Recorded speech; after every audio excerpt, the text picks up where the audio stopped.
السلام علیکم، کیسے ہو دوستو؟ امید ہے کہ سب خیریت سے ہوں گے۔ اللہ تعالیٰ ایسے ہی خوش رکھے۔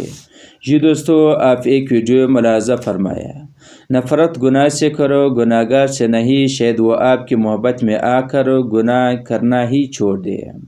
کیا یہ سزا کافی نہیں کہ اللہ تمہیں سب کچھ دے کر بھی سجدے کی توفیق نہیں دیتا؟ ایک اچھا انسان کسی سے شکایت نہیں کرتا، وہ خامیاں تلاش نہیں کرتا۔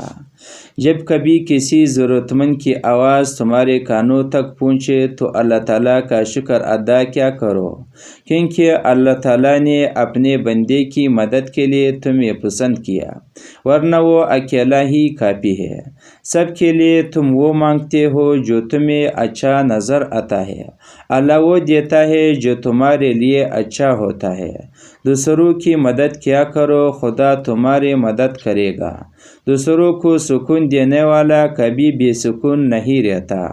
اس دنیا میں ہمیں غرور کسی بات کا نہیں کرنا چاہیے۔ آج اگر ہم مٹی کے اوپر ہیں تو کل مٹی کے نیچے ہوگے۔ جب رب راضی ہونے لگتا ہے تو بندے کو اپنے عیبوں کا پتہ چلنا شروع ہو جاتا ہے، اور یہی اس کی رحمت کی پہلی نشانی ہوتی ہے۔ جب اللہ کسی کو پسند کرتا ہے تو اس کی مشکلات بڑھا دیتا ہے تاکہ وہ شخص اللہ کے قریب ہو جائے۔ گناہ اور گمراہی کے ناخن بہت سخت ہوتے ہیں، ان کی کرو جسم پر نہیں بلکہ روح پر لگتی ہے۔ مزید اس طرح ویڈیو دیکھنے کے لیے اس چینل کو سبسکرائب کریں۔ شکریہ۔